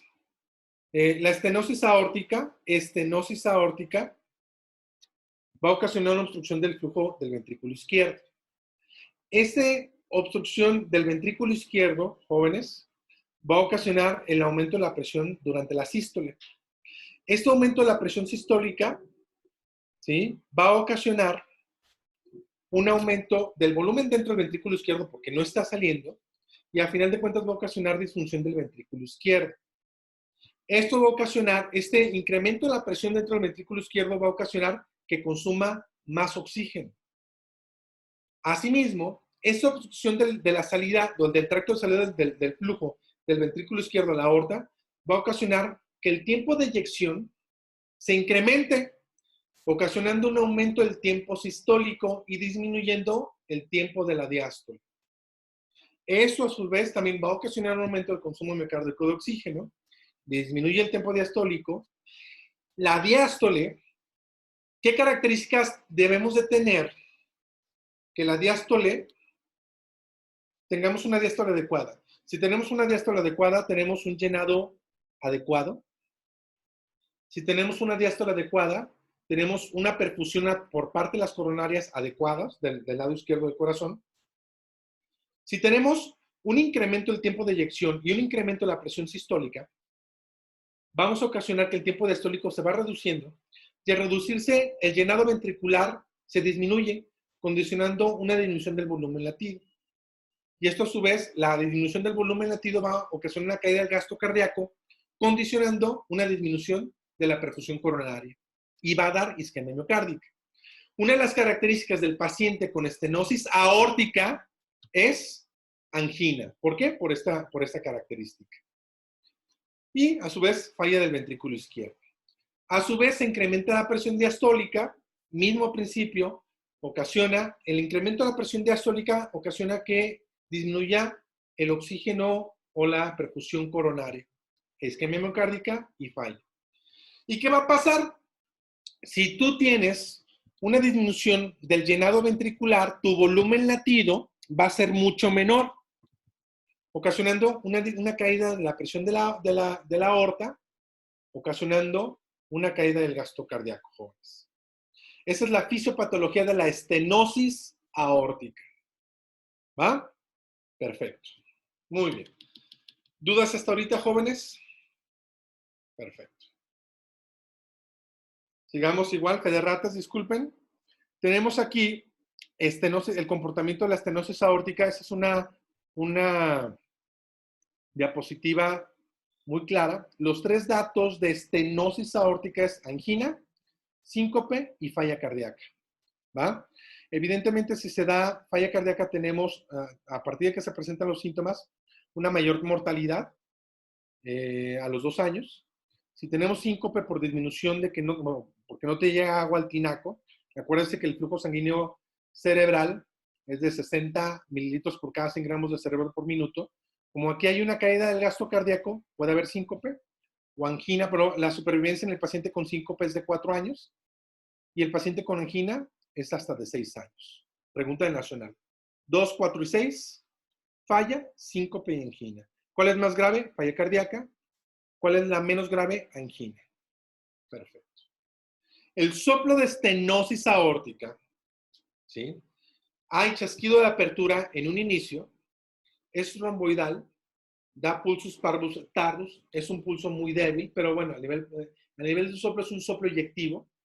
En un inicio, abarca solamente parte de la mesosístole.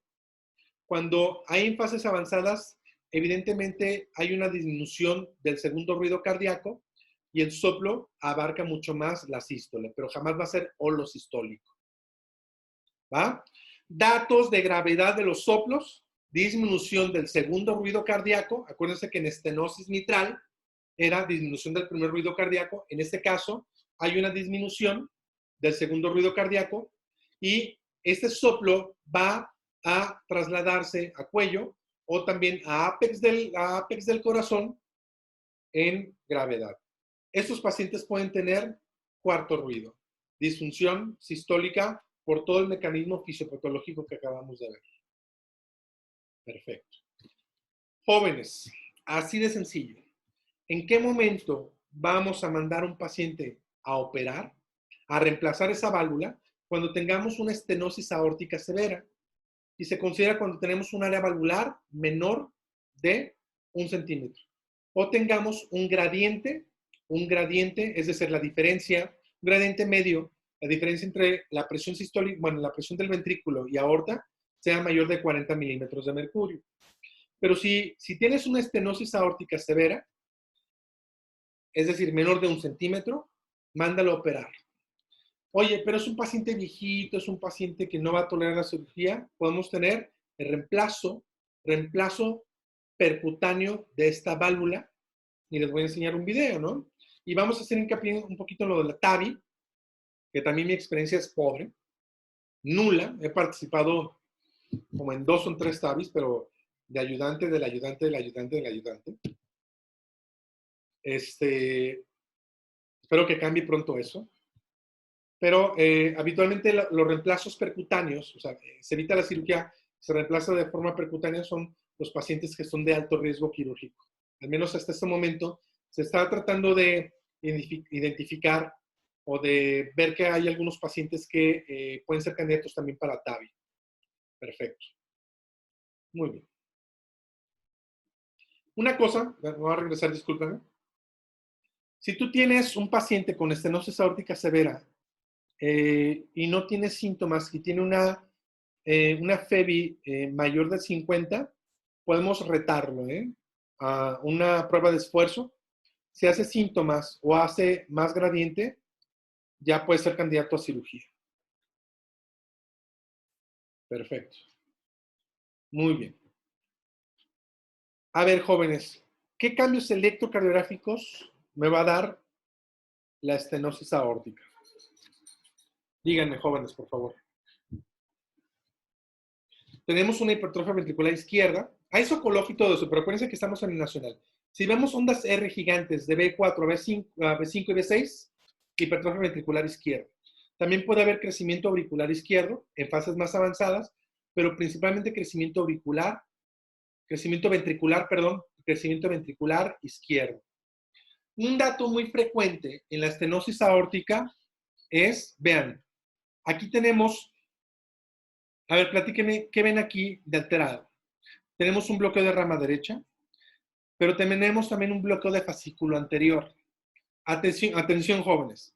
Criterios diagnósticos de bloqueo de fascículo anterior es un eje desviado hacia la izquierda, D1 positivo, ABF negativo. Un eje desviado hacia la izquierda. Heces profundas en cara inferior, con pequeñas Qs con grandes Rs en D1 y ABL. Esos son datos de bloqueo de fascículo anterior, que es muy frecuente en las estenosis aórticas. Entonces, ¿qué encontramos electrocardiográficamente en las estenosis aórticas? Bloqueo de fascículo anterior o hipertrofia ventricular izquierda. ¿Va? Obviamente vamos a tener un agrandamiento ventricular izquierdo y una dilatación de la aorta. Perfecto. Me preguntan, ¿hay alguno antes que otro? Pues no, o sea, habitualmente hay hipertrofia. Un dato prematuro de sobrecarga ventricular izquierda es bloqueo de fascículo anterior de la rama izquierda de las ejes. ¿Va? Perfecto. Muy bien. Ok. A mayor años, mayor incidencia o prevalencia de la estenosis aórtica. Es una enfermedad común, una mortalidad muy grande, sobre todo si no hay un tratamiento específico. El reemplazo valvular mejora los síntomas. Y aquí lo muy importante, el 30% de los pacientes de la estenosis aórtica sintomática no son candidatos quirúrgicos, jóvenes. O sea, ¿por qué? Porque tienen grandes riesgos quirúrgicos, la posibilidad de morir es grande, entonces por eso se ha ideado, en vez de la cirugía, el reemplazo valvular a través de forma percutánea, con TAVI, sobre todo si tienes un Neuroscore, que es un riesgo mayor de un riesgo, o una forma de determinar el riesgo quirúrgico, y que el paciente, si tiene un riesgo quirúrgico alto y su expectativa de vida es mayor de un año, le puedes hacer el reemplazo valvular. Estas son las indicaciones, una A, 1B, 1B del TAVI, si tienes experiencia, y hay ciertas contraindicaciones como en los pacientes con válvula bicúspide, unicúspide y que tengan muy dilatada la aorta, no son candidatos al reemplazo valvular percutáneo. Este es un video, obviamente se mete un catéter y una guía, ahí tenemos la estenosis valvular, no se abre bien, súper interesante.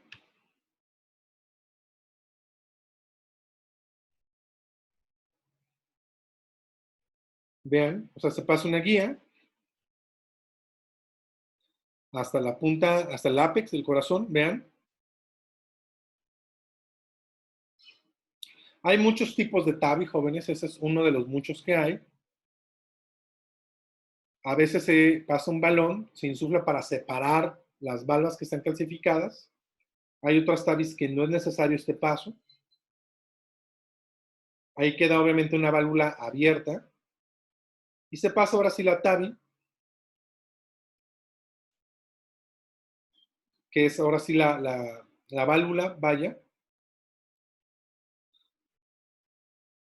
Se coloca al nivel de la válvula nativa. Se insufla y se libera la válvula. ¿Sí? Perfecto. Está liberándose la válvula.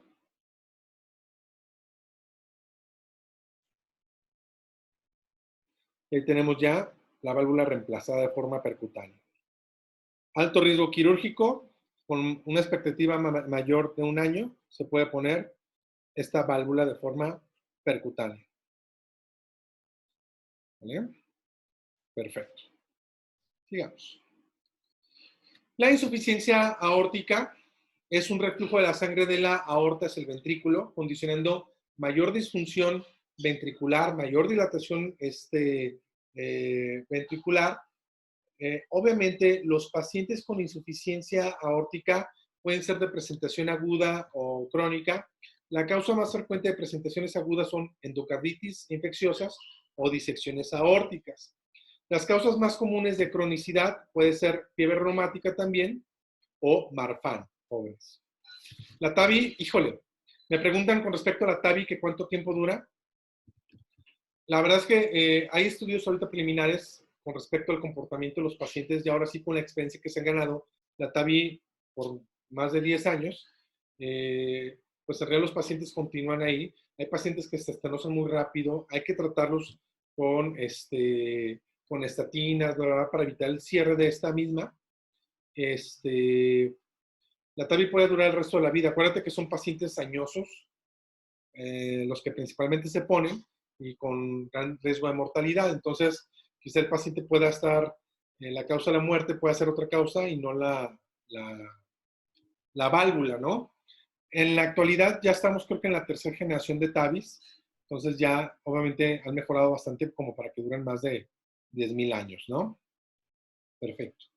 Las contraindicaciones de las TAVIs, o sea, de la TAVI, acuérdense que es válvula bicúspide, unicúspide, que esté dilatada la aorta, ¿sí? O que tenga una insuficiencia, o sea, que tenga doble lesión aórtica, tanto estenosis como insuficiencia. Los criterios de bloqueo de fascículo anterior son un eje de Dios a la izquierda, ¿va? Pequeñas Qs con grandes Rs en D1 y ABL y S profundas en cara inferior, D2, D3 y ABF. Perfecto. Bueno, la insuficiencia aórtica va a ocasionar desde un punto de vista fisiopatológico un aumento del volumen del ventrículo, O sea, el volumen TL sistólico, que normalmente es de 50, va a incrementarse, ocasionando una disfunción ventricular rápida, dilatación ventricular. Pero aquí lo más importante es determinar los signos, ¿no? Muset, que estamos viendo, o sea, ¿qué es lo que pasa aquí, jóvenes? Tenemos un corazón, me voy a regresar poquito, un corazón que su volumen va a ser mayor, o sea, su volumen al final de la sístole es mucho mayor. ¿Sí? Al final de la sístole, normalmente hay 50, suponiendo en este caso, hay un reflujo de 35 mililitros, o sea, es decir, tenemos un volumen sistólico de 85 o 90 mililitros. Se vuelve a llenar el ventrículo, se llena con más volumen, entonces tenemos un volumen diastólico aumentado. ¿Y eso qué va a ocasionar? Que tengamos un corazón con mucho volumen dentro, o sea, al final de la diástole, considerando que la contracción sea inmensa. Entonces vamos a tener un periodo deyectivo mucho más intenso, condicionando la sintomatología que vemos como Muset, el movimiento lateral, como diciendo no, no, no, no, no. Muset precisamente es tanto el reflujo que ocasiona movimiento de muchas estructuras, como también Müller, me faltó la diéresis aquí, Müller, que es el movimiento de la úvula, vean, parece como reflejo cremasteriano, ¿no? Cremastérico, algo así, ¿no? Perfecto. Müller. Quinqué, que es a la digitopresión del lecho ungueal, vean cómo late los lechos ungueales. Quinqué, o sea, esos son datos de un volumen latido prominente. Corrigan, vean cómo se ve, cómo es se incrementa el latido, se ve el latido a nivel carotidio. Corrigan. Y Landolfi, que es la pulsación a nivel ocular, ¿ah? De la pupila. Véanlo, analícenlo. Esos son los datos o los datos clínicos más frecuentes que preguntan en el nacional. También otro dato puede ser, se me fue el nombre de este expresidente de los Estados Unidos. Recuérdenme, el que tenía Marfan. Presidente de los Estados Unidos que tenía Marfan. Déjenme buscar. Lincoln, exactamente. Abraham Lincoln tenía Marfan. Hay una foto de Abraham Lincoln donde él está cruzando la pierna, ¿sí? Es el signo de Lincoln. Como también hay un volumen, se mueve la pierna y se ve como en la fotografía, como eran de mucho tiempo de exposición en esa época, como la pierna se ve borrosa porque tenía cruzadas las piernas y a nivel popitlio latía la pierna y se movía de esta forma. Pero bueno, muy bien. Realmente aquí, jóvenes, el soplo de insuficiencia aórtica es algo interesante. Hay un soplo de hiperflujo igual, porque en la sístole hay un ventrículo muy lleno y el periodo eyectivo sale con mucho volumen, pero el soplo, o también llamado Aston-Flint, es un soplo, ¿sí? Que habitualmente es un soplo diastólico, no habitualmente, es un soplo diastólico, es un soplo holodiastólico, primero ascendente, o sea, descendente y luego ascendente. ¿Sí? Austin-Flint, soplo holodiastólico. Muy bien. Y evidentemente aquí vamos a tomar en cuenta cuando consideramos una insuficiencia aórtica severa, pues cuando hay muchísimo reflujo. ¿Sí? Si tenemos mucho reflujo con respecto de la aorta hacia el ventrículo, de la aorta hacia el ventrículo, vamos a tener en cuenta que habitualmente el volumen de regurgitación sí es mayor del 50%. O sea, si se regresa el 50% de lo que sale, se considera severa.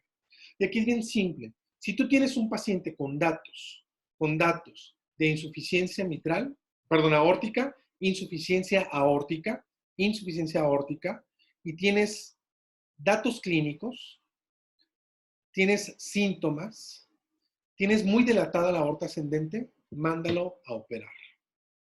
Si tienes una insuficiencia aórtica severa, más dilatación, opéralo. Si tienes insuficiencia aórtica severa, sin dilatación, pero con datos clínicos, o sea, con estos datos clínicos que acabamos de ver, mándalo a operar. ¿Va? En el nacional. O sea, hay que pensar rápido, jóvenes. ¿Dudas hasta ahorita? Déjenme leer las dudas. Denme un segundito. Ok, buenas noches. Buenas noches, solo la insuficiencia aórtica da signos clínicos. Pues evidentemente no. La insuficiencia aórtica cuando ya se manifiesta es porque ya hay alteraciones importantes. El dato clínico más presente y que tenemos que tomar en consideración es el soplo, que es un soplo diastólico, o de Aston Flint, que es un soplo holodiastólico. ¿Cuántos signos encuentras en los pacientes de todos los mencionados o cuál es el más recurrente? Todo lo que les comenté, o sea, de los más concurridos es Müller y Muset. ¿Va? Müller y Muset. Debes de recordar, me voy a regresar para que los veas. Voy a regresar para que los veas.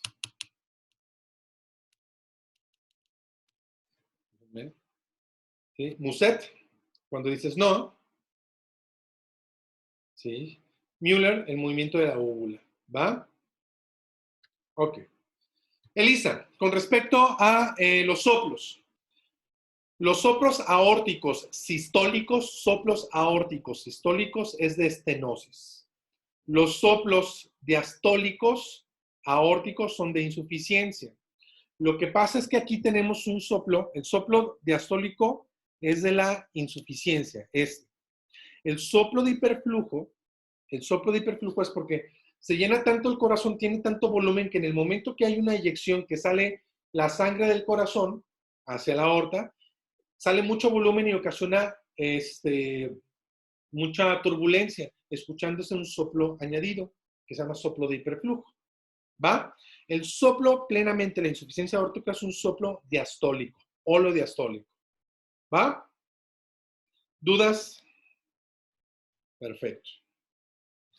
Ok, jóvenes. Vamos a culminar la penúltima clase de cardiología. Hay dos cosas importantes que les quiero comentar. Bueno, tres. Bueno, una es una petición. Yo creo que es una petición muy, muy común. No sé en lo que crean, jóvenes, si creen en Dios o en lo que ustedes crean. Hay tres cosas las que les quiero pedir. Número uno, que le pidan a Dios que pasemos en Nacional, que realmente aquellos que no hemos pasado algunas veces en Nacional se siente horrible. Hay que pedirle mucho a Dios que pasemos en Nacional. Número dos, hay que pedirle mucho a Dios por aquellas personas enfermas de cualquier cosa, sobre todo COVID. En especial, estas personas enfermas que conocemos, aquellos que son de Chiapas, la mami de la coordinadora de una empresa de cursos de estos de Nacional, está enfermita, hay que pedir por la mamá de la doctora Manuela, por favor. Y tres, un favor muy especial, pídale mucho a Dios por mi hermano Ricardo, que es lo mejor que me ha pasado en la vida, me siento muy orgulloso de él. Tuvo una cirugía, le fue bien, pero pedirle un poquito más a Dios y con su fuerza de que le eche la mano y que mejore su ojito y todo eso. ¿Va? Jóvenes, muchas gracias. Nos vemos el próximo sábado, que va a ser la última clase. ¿Por qué la última clase? Porque no todo es cardiología. Mucha gente me va a apoyar en un futuro. Están los chats donde voy a decir qué clases pueden seguir y en qué momento. Sobre todo, hay gente que me va a apoyar en un futuro, pero por el problema que ahorita estamos pasando del COVID, mucha gente pues, realmente no tiene el tiempo para sentarse a hacer clases, porque realmente es una tarea difícil hacer clases. Sobre todo estas clases que las hago de novo, o sea, entonces resulta un poco difícil para mucha gente, pero vamos a tener el apoyo en un futuro de algunas materias. ¿Va? Hay que hacer eco de estas clases. Si ustedes conocen a algún especialista de algún área interesado en estas clases, denles mis datos para platicar y ver a vísperas de Nacional a ver si podemos arreglar un pequeño curso en línea que nos puedan ayudar a dar esos puntos o esos lineamientos finales antes del Nacional, ¿va? Jóvenes, cuídense mucho. Mariana, como siempre, muchas gracias. Bayer, muchas gracias. Se los agradezco. Y que Dios me los bendiga. Pónganse a estudiar. Y cualquier duda que tengan con un paciente o con cualquier cosa, ya saben dónde encontrarme. Aquí está mi email, que me da hueva contestar emails. Mi Twitter, que a veces subo, a veces no. Y por celular, por el WhatsApp, contesto de una forma más rápida, ¿va? Que Dios me los bendiga. Muchas gracias. Y se cuiden mucho.